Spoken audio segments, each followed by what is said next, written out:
ग्लैंडुलो muscular, ये दिख रहा है बेटा, ये क्या लिखा, ग्लैंडुलो मस्कुलर सेल। यस ठीक है।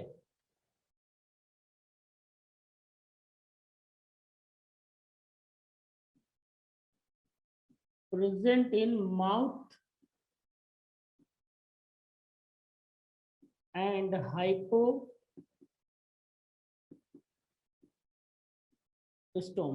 तो glandulomuscular cell mouth, sir spelling समझ नहीं आ रही, कोई नहीं बेटा, मैं बोले दे रहा हूँ। ये पी लिखा है, P plus, present in mouth and hypostome, लिखा है glandulo, GLANDULOMUSCULAR, glandulomuscular cell. Screen blur हो रही क्या बेटा? तनिषा, स्क्रीन ब्लर हो रही क्या बेटा? एक सेकेंड एक सेकेंड एक सेकेंड।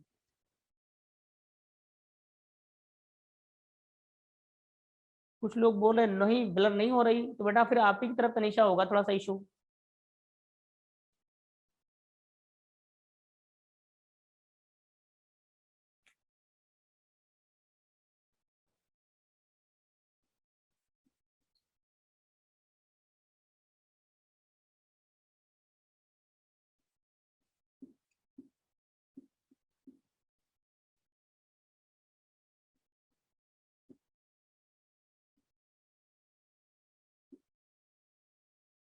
सिलेंट्रॉन और गैस्ट्रोडर्मिस।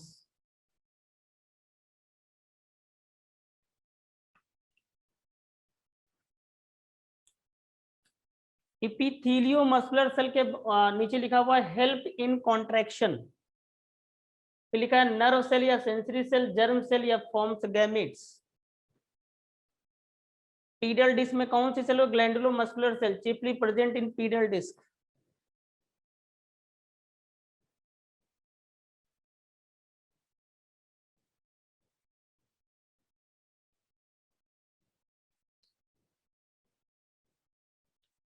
ग्लैंडुलो मस्कुलर सेल में माउथ के बाद क्या लिखा हुआ है?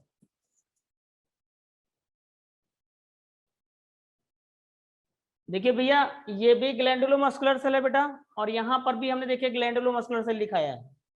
वो एंडोडर्मिस में है और ये इपिडर्मिस में है।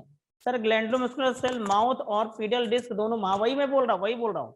तो आप यहाँ पर बोलोगे इपिथीलियो, सॉरी यहाँ पे इपिथीलियो ग्लैंडुलर सेल, और यहाँ बोलोगे एंडोथीलियो ग्लैंडुलर सेल, ठीक है ना, क्योंकि ये एंडोडर्मिस में है ऊपर वाली, और ये नीचे वाली इपिडर्मिस में है। क्लियर हुआ बेटा?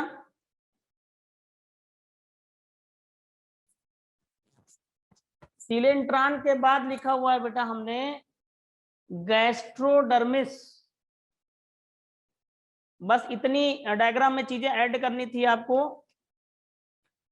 ये माउथ है और एनस दोनों की तरह बिहेव करेगा। माउथ के बाद क्या लिखा हुआ है? Present in mouth and hypostome. कुछ सेल्स हमको दिखानी थी बेटा, डायग्राम में दिखा दिया, वरना अलग अलग करके लिखाना पड़ता आपको, जैसे आपने वहां पे बॉडी वॉल देखी थी। तो भाई देखिए, ये एंडोडर्मिस हो गई, ये एपिडर्मिस हो गई, और ये बीच में देखिए मीजोग्लिया प्रेजेंट है। ओके, और में कौन कौन सी सारी सेल होती है वो आपको हमने दिखा दिया। एक पॉइंट हम यहाँ नोट में लिखा दे रहे हैं कि नीडोब्लास्ट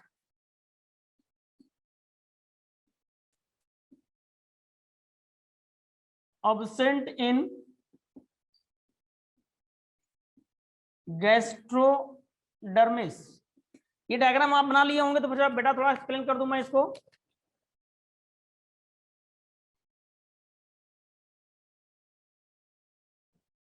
हो गया बच्चों?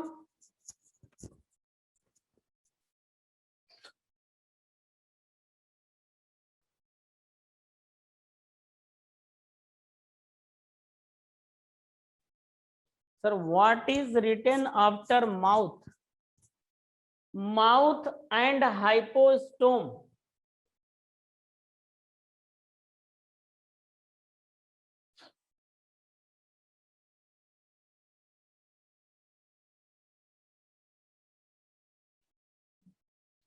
हो गया बेटा?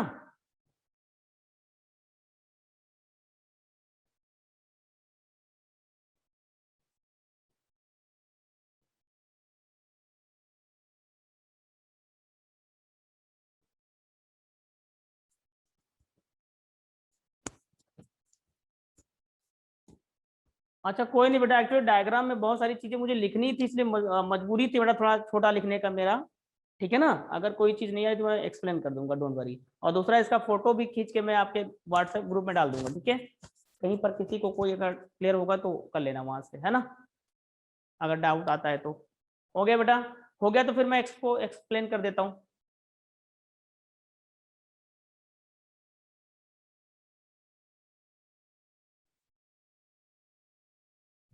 ये पॉइंट थोड़ा बढ़ा लीजिएगा, यहाँ पर cnidoblast absent in gastrodermis and other sales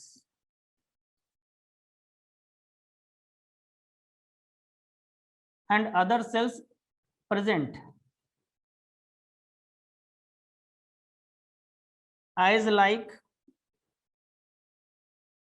नीचे नहीं दिख रहा, as like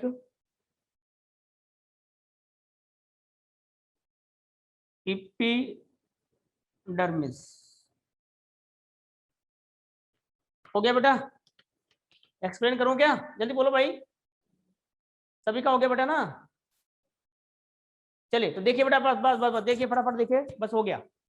देखिए बेटा, जो हाइड्रा है, आप कह रहे हो कि सिलेंटेड सर डबल वालेयर होता है, डिप्लोब्लास्टिक होता है, और बाहर वाली एपिडर्मिस होती है, अंदर वाली एंडोडर्मिस होती है, और इन दोनों के बीच में एक लेयर पाई जाती है जिसको आप मीजोग्लिया बोलते हैं। तो डायग्राम में आपको दिख भी रहा है, देखिए यहाँ हमारी फिंगर चल रही है, दिस इज द एपिडर्मिस। ये देखिए जो चलती जा रही है, ये देखिए। तो एपिडर्मिस में बहुत सारी सेल हैं, वो सेल आपको एपिडर्मिस में हमने दिखा रखा, देखिए इतनी सारी, ठीक है।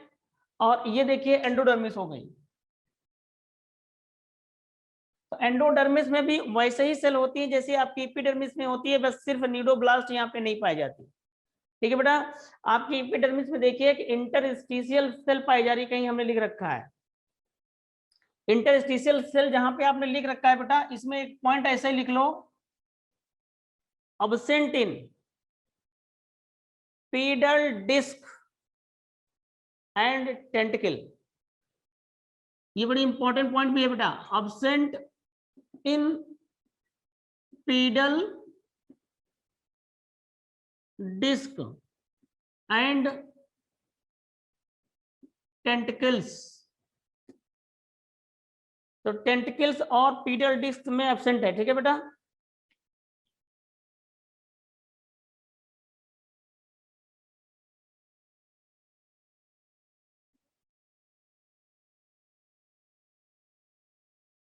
Absent in pedal disc and tentacle interstitial cell, ये टोटीपोटेंट सेल होती है बेटा। तो इंटरस्टिशियल सेल के ब्रैकेट में टोटीपोटेंट भी लिख लीजिए आप। इंटरस्टिस अगर वहां जगह नहीं हो तो आप इंटरस्टिशियल सेल अलग लिखो, इक्वल टू लिख दो टोटीपोटेंट सेल। जैसे स्क्लेरोसाइट सेल या अमीबोसाइट सेल स्पंज में पाई जा रही थी। एक पॉइंट नोट में हमने लिखा हुआ बेटा, अभी ये लिखा हुआ है नीडोब्लास्ट एब्सेंट इन गैस्ट्रोडर्मिस, यानी अंदर वाली लेयर जो है, ठीक है ना, एंडोडर्मिस या गैस्ट्रोडर्मिस, यहाँ पे नीडोब्लास्ट नहीं पाई जाती है, ठीक है। हाँ, और अदर सेल्स पाई जाती हैं, तो लिखा हुआ and other cells present as like epidermis. तो एंडोडर्मिस में भी वैसे ही सेल होंगी जैसे एपिडर्मिस में है, लेकिन नीडोब्लास्ट नहीं पाई जाती, ठीक ना बेटा। बस एक पॉइंट ये ध्यान रखना। अब तुम लोग कुछ लोग ये सोच रहे होंगे सर ग्लैंडुलो मस्कुलर सेल आपने यहाँ पे भी बता रखी है, ग्लैंडुलो मस्कुलर सेल आपने यहाँ भी बता रखी है, तो हमने कहा क्या है बेटा, आपको जरा देखिए, यही तो कहा है कि एपिडर्मिस में जो सेल है वही एंडोडर्मिस में भी है लगभग, लेकिन नीडोब्लास्ट नहीं होती। ये एपिथेलियो ग्लैंडुलर सेल है, ये एंडोथेलियो ग्लैंडुलर सेल है, ये एंजाइम्स रिलीज करेगी, और एंजाइम्स रिलीज करेगी तो ये डाइजेशन में हेल्प करेगा, ठीक है बेटा। क्लियर हो गया? सारी चीजें क्लियर है बेटा? तो देखिए ये आउटर वॉल, ये इनर वॉल, बीच में मीजोग्लिया, इसलिए इसको आपने डिप्लोब्लास्टिक, तो बॉडी वॉल कैसी है, डबल लेयर्ड की। और ये जो कैविटी दिख रही है ना, ये कैविटी आपने कभी कहा था कि सर इनकम्प्लीट डाइजेस्टिव सिस्टम पाया जाता है यहाँ पर, तो आप खुद ही देखिए इसकी बॉडी कैविटी यही तो है। ये जो बॉडी कैविटी है ये एलिमेंट्री कैनाल की तरह काम करती है, और इसमें एक ही ओपनिंग देखिए ये वाली, यही माउथ की तरह भी काम करेगी और एनस की तरह भी काम करेगी, ठीक है ना बेटा। ये देखिए नीडोब्लास्ट सेल हमने लिख रखा है, ये cnidoblast cell found by interstitial cell. तो ये देखिए इंटरस्टिशियल सेल जो है ये यहाँ से हटेगी, जैसे मान लीजिए ये जो नीडोब्लास्ट है, ये नीडोब्लास्ट सेल जब डिस्ट्रॉय हो जाएगी तो ये इंटरस्टिशियल सेल यहाँ से हटेगी और हट करके कहाँ आ जाएगी, मीजोगिलिया में, और मीजोगिलिया के द्वारा देखिए मूव करती हुई जा रही है और ये देखिए न्यूक्लियोब्लास्ट को बना देगी। क्लियर हुआ बेटा? उसके बाद देखिए एक सेल हमने और लिखा रखी है इपिथेलियो मस्कुलर सेल। ये देखिए इपिथेलियो, तो इसमें देखिए हमने दो रेड कलर के प्रोसेस बनाए हुए हैं जो कि मसल की तरह काम करते हैं। तो ये सरफेस भी रहती है और इसका बेसल पार्ट जो होता है वो लॉन्गिट्यूडनल एक्सिस के अलॉन्ग रहता है। बहुत सारी होती हैं बट हमने दिखाई सिर्फ एक है। तो यही क्या करेगी, ऐसे कांटेक्ट करेगी। तो इसको आपने कहा था कि सर हाइड्रा लूपिंग में काम करता है ना? तो लूप तो तभी बना पाएगा अपने आप को, जैसे ये देखिए ऐसे लूप आप देख लीजिए, ये जैसे लूप बना रहा है। तो लूप तो हम तब बना पाएंगे जब अपने हाथ को हम ऐसे बेंड कर सकें, और बेंड तभी होगा जब हमारे हाथ में मसल हो, मसल कांटेक्ट करेंगे तभी तो हम बेंड कर पाएंगे। यहाँ पर भी चूंकि एपिथेलियो मस्कुलर सेल है बेटा, जब ये कांटेक्ट होगा तभी हाइड्रा अपने आप का लूप बना पाएगा। समझ में आया बेटा, नहीं आया? बोलो,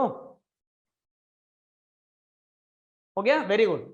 और आपने सोमर साल्टिंग भी बोला था, तो सोमर साल्टिंग यानी जिम्नास्ट जब वो कलाबाजी लगाता है, तो कलाबाजी तो तभी लगा पाएगा जब मसल का कॉन्ट्रैक्शन हो। एक कर इसीलिए पाई, इसीलिए यहाँ पर ये देखिए एपिथेलियो मस्कुलर सेल। ये देखिए नर्व सेल लिखाई बेटा हमने इसके कोई फंक्शन नहीं लिखा है क्योंकि उतना ज्यादा आपके लिए है नहीं, तो हम ज्यादा बता नहीं रहे, बस सिर्फ सेल का नाम दिखाई दे रहे हैं ताकि आप क्वेश्चन करने लगे तो सेल निकल जाए, मतलब रहे ना। तो ये नर्व सेल या सेंसरी सेल जो होती है, इसका काम क्या होता है, ये अंदर वाली लेयर में भी होती है, गैस्ट्रोडर्मिस में भी और एपिडर्मिस में भी। ये क्या करेगी, इम्पल्स को रिसीव करेगी और इम्पल्स को ट्रांसमिट भी करती है। जैसे किसी चीज से टच हो जाएगा तो तुरंत इसको पता लग जाएगा कि हाँ हमें स्टिमुलस मिला, हम किसी चीज से टच हो गए, तो तुरंत ये अपना मूवमेंट करेगा और भाग लेगा वहां से। तो मूवमेंट तभी करा पाएगा जब वहां पर मैसेज भेजेगा अपने नर्व सेल के द्वारा। बिल्कुल एज लाइक नर्वस सिस्टम, तो first time nervous system diffuse रूप में यहाँ पर बना हुआ है। आ गई बेटा बात समझ में? बोलो। यस। तो ये देखिए आउटर लेयर है, तो आउटर लेयर सेल में, आउटर लेयर में जो जो हमने एक जर्म सेल लिखा है, फॉर्म्स गैमेट्स। ठीक है ना बेटा? अब इरेज कर दूं, किसी कोई प्रॉब्लम हो तो समझ सकता है। ये देखिए बेटा एक पीडल डिस्क हमने दिखाई है, थोड़ा डार्क दिखाने की कोशिश की है, इसको पीडल डिस्क बोलते हैं। यहाँ पर एक टाइप की सेल पाई जाती है एपिडर्मिस में जिसको बोलते हैं glandulomuscular cell, chiefly present in the pedal disc. तो ये पीडल डिस्क में होती है और ये क्या करता है, स्टिकी सब्सटेंस रिलीज करती है। ग्लैंडुलो नाम ही ग्लैंडुलो, ग्लैंडुलो मतलब ग्लैंड, यानी ग्लैंड की तरह काम करेगी। तो ये स्टिकी सब्सटेंस रिलीज करती है, और स्टिकी सब्सटेंस रिलीज करेगी तो ये पीडल डिस्क के द्वारा ये जमीन से चिपका सा रहता है सबस्ट्रेटम से। जैसे थोड़ी देर के लिए समझ लो कि ये हाइड्रा है और ये देखिए पीडल डिस्क है, और ये देखिए समझना बेटा, ये मेरा हैंड जो है मान लीजिए ये सबस्ट्रेटम है, और ये जो मार्कर है इसको हाइड्रा मान लीजिए थोड़ी देर के लिए, और ये जो कैप लगा हुआ है इसको आप पीडल डिस्क मान लीजिए, और यहाँ पर ये सेल पाई जाएगी। तो ये क्या करेगा, इस सबस्ट्रेटम से ऐसे चिपका रहे ताकि जल्दी छूटे ना। तो ये जो स्टिकी सब्सटेंस रिलीज कर रही है ग्लैंडुलोमस्कुलर सेल, उसमें हेल्प में करता है, किसमें, अटैचमेंट में। समझ में आया बेटा? और ये यही मौजूद रहती ज्यादातर। बोलो बेटा, आ गया? All is clear? हाँ, नीडोब्लास्ट का फंक्शन अभी हमें आगे बताना बेटा, ठीक है इसका, डोंट वरी। अभी तो सिर्फ नीडोब्लास्ट, यहाँ नाम सुन लीजिए, अभी नीडोब्लास्ट ही आने वाला है इसके बाद। बोलो बेटा, यहाँ तक किसी को डाउट है कोई? बोलिए बोलिए। नीडोब्लास्ट का जो फंक्शन बेटा, ये एंकरिंग, एंकरेज का काम करती है, ठीक है ना? एंकरिंग नहीं, एंकरेज, एंकरेज का मतलब होता है पकड़ना। जैसे ये देखिए ये है तो ये ऐसे पकड़ के रखेगी। कैप्चरिंग भी, तो एंकरिंग समझते हो या तुम लोग नहीं समझते हो? जो पेड़ नहीं होता, पेड़ की जड़ें देखिए जमीन में अंदर धस जाती ताकि वो जमीन से पकड़े रहें, तो एंकरेज हुआ कि नहीं हुआ, वो उसी को बोलते हैं एंकरेज, पकड़ के रखना। बोलो। यस। और कैप्चरिंग, ये क्या करेगा, ये जो यहाँ पर नीडोब्लास्ट में देखा, ये कैप्चरिंग का भी काम करती है। वो भी आगे नीडोब्लास्ट का फंक्शन ही, नीडोब्लास्ट सेल हमको पढ़ना है बेसिकली आगे, ठीक है बेटा? हो गया? ऑफेंस और डिफेंस में भी इन्वॉल्व होगी ये। तो इसके फंक्शन ही हमको नीडोब्लास्ट के अलग करके पढ़ना है, तो इसलिए हमने वहां जगह नहीं थी, ज्यादा कुछ बताया नहीं बेटा। हाँ, ये एक बार नीडोब्लास्ट सेल अगर यूज हो जाएगी तो काम खत्म, ठीक है। अब सुन लीजिए, थोड़ी देर के लिए मुझे समझ लीजिए हाइड्रा हूं मैं, ये देखिए, ये मैं हाइड्रा हूं, ये मेरे हाथ टेंटकिल है और दिस इज द फूड, देखना बेटा ध्यान से। और ये मैंने क्या किया, टेंटकिल की हेल्प से फूड को पकड़ लिया। और आप अभी भी नीडोब्लास्ट को कह रहे हो कि सर नीडोब्लास्ट सेल क्या करती है, कैप्चर ऑफ फूड, यानी कैप्चरिंग में, तो फूड को कैप्चर करेगी, देखिए पकड़ लिया और इस फूड को ऐसे हम लेकर के आए। तो हाइड्रा भी ऐसे ही करता है, ऐसे उठा के अंदर रख लेता है। तो ये टेंटिकल की हेल्प से फूड पकड़ेगा और फूड यहाँ जाएगा कहाँ, गैस्ट्रोडर्मिस में, सिलेंट्रॉन में, और यहीं पर फूड का डाइजेशन हो जाएगा। तो फूड जैसे मान लो बेटा ये फूड है, ये देखिए ये फूड, अब ये देखिए यहाँ पर ग्लैंडुलो मस्कुलर सेल लिखा है आपने, तो ये क्या रिलीज करेगी, एंजाइम्स। यहाँ पर भी कुछ सेल्स होती हैं, ठीक है, अंदर, वो भी एंजाइम्स रिलीज करेंगी, और एंजाइम रिलीज करेंगे तो फूड क्या हो जाएगा, डाइजेस्ट। अब आप बताओ ये फूड का डाइजेशन कहाँ हो रहा है, सेल के अंदर हो रहा है या इसकी कैविटी के अंदर हो रहा है, कैविटी के अंदर हो रहा है। इसीलिए फूड का डाइजेशन कैसा होगा हाइड्रा में, पहले एक्स्ट्रा सेलुलर, सेल से बाहर, समझ में आया बेटा। और फूड डाइजेस्ट जब हो जाएगा तो डाइजेशन के बाद जो ये देखिए सेल अंदर मौजूद है गैस्ट्रोडर्मिस में, इसमें एब्जॉर्ब हो जाएगा। एब्जॉर्ब होने के बाद फिर सेल के अंदर डाइजेशन होता है फूड वैक्यूल में। तो हाइड्रा में digestion first extracellular, hydra क्या सिलेंट्रेट्स कह सकते हो या cnidarians, the digestion first is extracellular and then is intracellular. आया बेटा समझ में, जल्दी बताइए।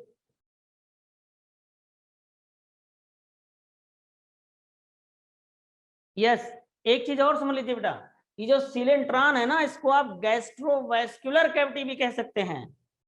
तो ओहो वेरी सॉरी बेटा, ये गैस्ट्रोडर्मिस नहीं लिखना बेटा, गैस्ट्रोवैस्कुलर कैविटी लिखना है, डर्मिस थोड़ी ना बेटा। ये तो कैविटी का नाम हम लिख रहे हैं, डर्मिस तो लिख चुका हूं मैं। गैस्ट्रोवैस्कुलर कैविटी थोड़ा बेटा सही कर लो, गैस्ट्रोडर्मिस लिख दिया था मैंने, सॉरी। सिलेंट्रॉन या गैस्ट्रोवैस्कुलर कैविटी, इसको लिखो बेटा, सिलेंट्रॉन और गैस्ट्रोवैस्कुलर कैविटी लिख लिया, फिर मैं बात करूं आगे। सिलेंट्रॉन और गैस्ट्रोवैस्कुलर कैविटी नोट हो गया बेटा। यस, देखना जरा आप गैस्ट्रो, हाँ सर मीजर टाइम का क्या है सर, रिपीट करना। माई पोस्ट क्या लिखा बेटा आपने सान्या, ये जो सिलेंट्रॉन लिखा हुआ है बेटा, सिलेंट्रॉन का दूसरा नाम गैस्ट्रोडर्मिस गलती से लिख दिया था बेटा, इसको आप गैस्ट्रोवैस्कुलर कैविटी लिखना है दूसरा नाम सिलेंट्रॉन का। गैस्ट्रोवैस्कुलर हमारे पास स्पेस नहीं है बेटा, इसलिए हम नहीं लिख पाएंगे, इधर कट जाएगा, फिर मैं इधर लिख दूंगा क्या यहाँ पे, गैस्ट्रोवैस्कुलर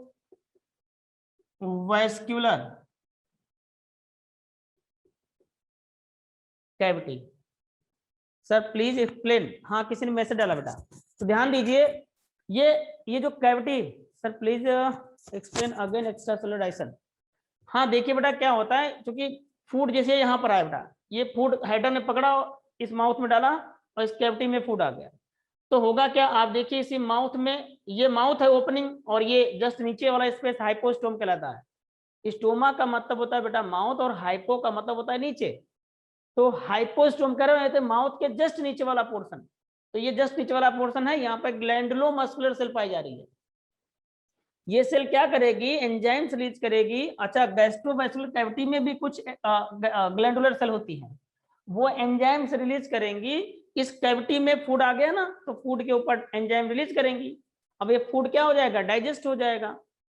अब ये जब डाइजेस्ट हो जाएगा तो अब बताओ फूड का डाइजेशन कहाँ हुआ, इस स्पेस के अंदर हुआ है ना बेटा, किसी सेल के अंदर थोड़ी ना हुआ है, इस स्पेस में हुआ है। क्योंकि जैसे हमारी बॉडी में हमारी एलिमेंट्री कैनाल के अंदर डाइजेशन होता है, तो एक्स्ट्रा सेलुलर डाइजेशन है, सेल से बाहर। यहां पर भी तो वही है, तो ये एलिमेंट्री कैनाल की तरह ही तो काम कर रही है। यहां पर डाइजेशन होगा, इसलिए यहां पर एक्स्ट्रा सेलुलर डाइजेशन होगा, पहले एक्स्ट्रा सेलुलर होगा, फिर फूड क्या हो जाएगा, ये एब्जॉर्ब हो जाएगा, और एब्जॉर्ब होकर के कहां पहुंच जाएगा, गैस्ट्रोडर्मिस की सेल के अंदर, फिर उसके अंदर डाइजेशन होगा, तो इंट्रा सेलुलर होगा। तो first extra cellular digestion, after that intra cellular digestion. All is clear बेटा। बोलिए। यस, ये डायग्राम सारा हो गया बेटा, बस इससे ज्यादा आपको यहाँ कुछ पढ़ना नहीं, बस ये सेल चुकी याद करनी थी, ये फोटो में देख देख के आपको क्लियर हो जाता है, इसलिए बताया बेटा, ठीक है। एक बात और सुन लीजिए बेटा, हाइड्रा क्या करता है, जैसे इसके पास जो नीडोब्लास्ट सेल है, तो नीडोब्लास्ट सेल सिर्फ एक बार इसकी लाइफ में यूज की ये कर पाता है। एक बार अगर नीडोब्लास्ट यूज हो गई तो उसका काम खत्म हो जाता है। तो नीडोब्लास्ट का तो हम डायग्राम ही अभी पढ़ेंगे बेटा, ठीक है। तो ये जो नीडोब्लास्ट सेल है, मान लीजिए एक बार यूज हो गई, तो यही नीडोब्लास्ट सेल जो बेटा यहाँ पे दिख रही ना, ये ऐसे ऐसे आकर के कहाँ पहुंच जाएगी, ये देखिए माउथ के पास, और ये खुद खा लेता है। यानी यूज्ड नीडोब्लास्ट सेल को हाइड्रा खुद खा लेता, नहीं अपनी ही सेल को खा लेगा, डाइजेस्ट कर लेगा उसको। और फिर जैसे यहाँ पर नीडोब्लास्ट सेल कम पड़ेगी, तो ये जो इंटरस्टिशियल सेल है, ये टोटीपोटेंट सेल की तरह काम करती है। आप इंटरस्टिशियल सेल का दूसरा नाम लिख लेना बेटा, टोटीपोटेंट या स्टेम सेल। यही इंटरस्टिशियल सेल मीजोग्लिया में आ जाएगी, और मीजोग्लिया में आने के बाद ये मूवमेंट करती हुई पहुंच जाएगी और यहाँ पर नीडोब्लास्ट को बना देगी। इसीलिए हमने देखिए नीडोब्लास्ट में लिख रखा है बेटा, formed by interstitial cell. Clear बेटा? कोई डाउट हो किसी को तो तुरंत पूछ लिए, वरना आगे बढ़े हम लोग। जल्दी बोला बेटा। Very good very good. चलें फिर, मिटा दूं मैं। आप लिख रखे थे सर कि हाइड्रा में टेंटिकल्स होलो होते हैं, तो दिख भी रहे हैं अंदर से खोखले, ये देखिए बेटा, ठीक है। चलिए,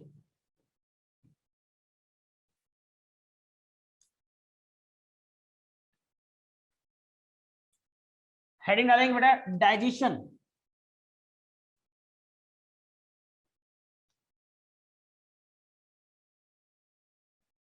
डाइजेशन इन हाइड्रा, या सिलेंटेड से लो ऑब्लिक करके डाइजेशन। टाइम हो गया बेटा तो लोगों का।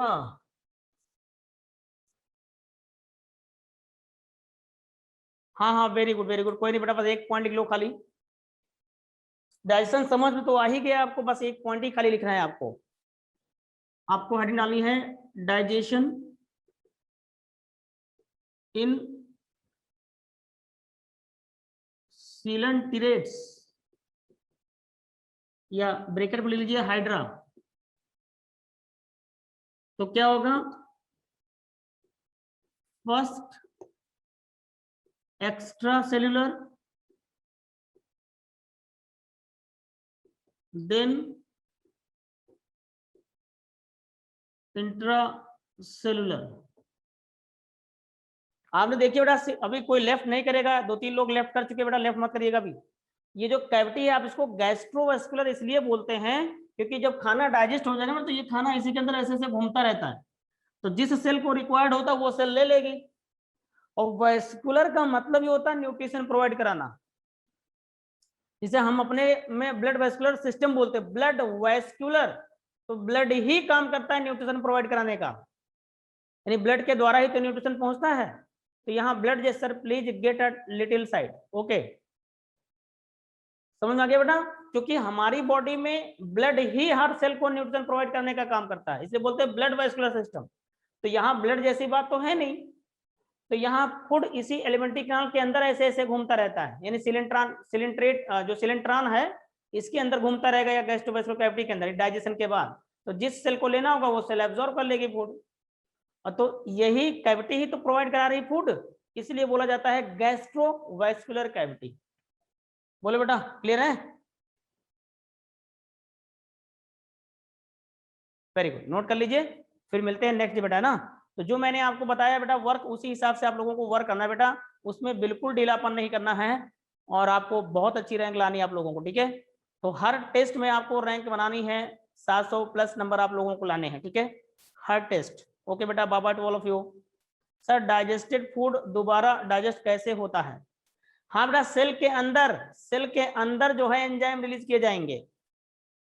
जब सेल में फूड पहुंच जाएगा तो फूड वैक्यूल बनती है बेसिकली सेल के अंदर, और उस फूड वैक्यूल के अंदर एंजाइम्स रिलीज होके जाएंगे, और फिर उसी फूड वैक्यूल के अंदर डाइजेस्ट हो जाएगा। आपको पैरामीशियम सर ने पढ़ाया होगा मोनेरा में, और पैरामीशियम में इंट्रासेलुलर डाइजेशन होता है फूड वैक्यूल के अंदर, ठीक है। समझ में आया बेटा चेष्टा?